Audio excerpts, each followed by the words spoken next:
আসসালামু আলাইকুম ভাই বোনেরা, কেমন আছেন? আশা করি সকলেই ভালো আছেন, আমিও ভালো আছি। আর আজকে যাচ্ছিলাম আমি মিলে, আর আজকে মিলে যেতে আমার মূলত একটু লেট হয়ে গিয়েছে। আর মিলে যাওয়ার পর আমি দেখি আমার ছোট ভাই আমার এক কাকা মিলে গাছগুলো চিরাই করা শুরু করে দিয়েছে। তো আমার ছোট ভাই মানে ইমন আগে আসার কারণ হচ্ছে ও গাড়িতে করে এসেছে আর আমি হেঁটে এসেছি, এর কারণে ও আগে এসে কাজ করা শুরু করেছে আর আমি একটু পরে এসেছি। তো আরেক কাকার কথা বললাম, উনি মূলত হচ্ছে আমাদের লুৎফর কাকা। মিলে যখন প্রচুর পরিমাণে কাজ থাকে তো ওনাকে আমরা ডাক দিই লেবার হিসেবে কাজ করার জন্য। তো আর আজকে যেহেতু মিলে প্রচুর পরিমাণে কাজ ছিল, এর কারণে আজকেও ওনাকে বলেছি কাজ করার জন্য। তো উনিও দেখি সকাল সকালে এসে পড়েছে। তো আমি আসার পরপরই সর্বপ্রথম আমি আমার পোশাকটা চেঞ্জ করে নেই। তো তারপর আমি ইমনকে বলি তুই এখান থেকে সর, আমি কাঠগুলো চিরাই করে দিই। তো ইমনকে সরানোর কারণ হচ্ছে ও মিলে কাজ করলো, ওর বেশি দিন হয়নি এই মিলে কাজ করার। তো এর কারণে আমি ওর সামনের দিক থেকে ওকে সরিয়ে দিই। আর মিলে কাজ করলেও মিলের কিছু নিয়ম আছে যা আমাদেরকে মানতে হয়, আর এই ধরনের নিয়ম হয়তো সব কাজেরই থাকে। তো নতুন অবস্থায় কেউ মিলে কাজ করতে আসলে মূলত মিলের পিছিয়ে যে ব্যক্তিটা থাকে মূলত হেল্পার, তো ওনার সহযোগী হিসেবে কাজ করতে হবে। তো তারপর কাজ বোঝার পর সে সহযোগী হেল্পার থেকে হেল্পার হতে পারবে। আর হেল্পার হওয়ার পর যখন সব ধরনের কাজ সে পরিপূর্ণভাবে শিখবে এবং বুঝবে, তখন সে হেড মিস্ত্রি হতে পারবে, মূলত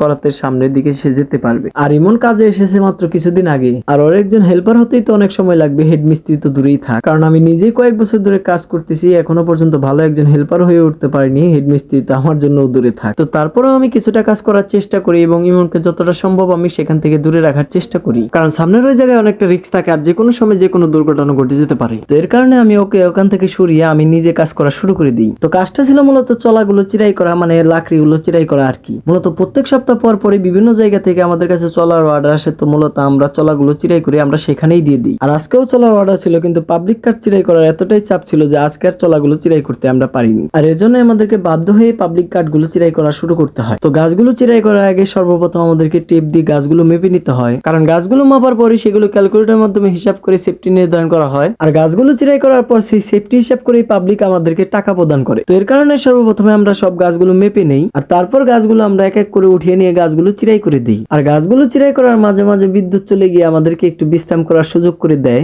তো একটু মজা করলাম আর কি। আসলে গাছগুলো চিরাই করার সময় বিদ্যুৎ চলে গিয়ে আমাদেরকে অনেক সমস্যা সৃষ্টি করে দেয়, যে কারণে গাছগুলো চিরাই করতে আমাদের অনেকটা দেরি হয়ে যায়। তো এরকম ভাবে একবার বিদ্যুৎ চলে যায়, একবার আসে। তো এর ফাঁকে ফাঁকে আমরা এক পর্যায়ে গাছগুলো চিরাই করা শেষ করি। আর গাছগুলো চিরাই শেষ করতে আমাদের দুপুরের খাবারের সময় হয়ে যায়। তো দুপুরের খাবার বাড়ি থেকে আসতে একটু লেট হওয়ার কারণে ইমন যায় হাটে গিয়ে কিছু আনার জন্য যায়। তো হাটে দেখি ইমন পেঁয়াজি নিয়ে আসছে এবং এর সাথে সাথে দেখি আমাদের দুপুরে খাবারও চলে আসছে। তো এরপর আমরা সবাই একসাথে মিলে দুপুরে খাবার খাই এবং দুপুরে খাবার খাওয়ার পর একটু বিশ্রাম নিই। তো কিছুক্ষণ বিশ্রাম করার পর আমরা সবাই মিলে চলে আসি কাজ করার জন্য। আর ব্যান ও ফিতা নিয়ে যাই গাছগুলো মেপে ব্যানে করে উঠিয়ে নিয়ে আসার জন্য। তো গাছগুলোই হচ্ছে আমাদেরই মূলত আমরা একজনের কাছে বিক্রি করেছি, তো সেগুলো আমাদেরকে মাপ দিয়ে সেগুলো ব্যানে করে নিয়ে আসতে হবে এবং নিয়ে আসে সেগুলো চিরাই করে তাকে দিতে হবে। তো ঠিক তেমনই ভাবে গাছগুলো মাপ দিয়ে আমরা ব্যানে করে নিয়ে আসি গাছগুলো চিরাই করার জন্য। আর এক পর্যায়ে আমরা সেগুলো চিরাই করা শুরু করে দিই। তো কথায় আছে না, তাড়াহুড়োর কাজ কখনো এগোতে চায় না, তো ঠিক সেটাই হয়েছে আমাদের সাথে। কারণ গাছ তো আমরা চিরাই করা শুরু করে দিই, কিন্তু সকালের মতো যে বিদ্যুতের অবস্থা হয়ে যায় এর কারণে আমাদের গাছ চিরাই করা আর সম্ভব হয়ে ওঠে না। তো তারপরও বিদ্যুৎ চলে যাওয়ার পর আমরা বিদ্যুৎ চলে আসার জন্য অপেক্ষা করতে থাকি এবং বিদ্যুৎ চলে আসার পর সেভাবে আমরা কাজ করতে থাকি এবং আবার বিদ্যুৎ চলে গেলে আবার বিশ্রাম করতে থাকি এবং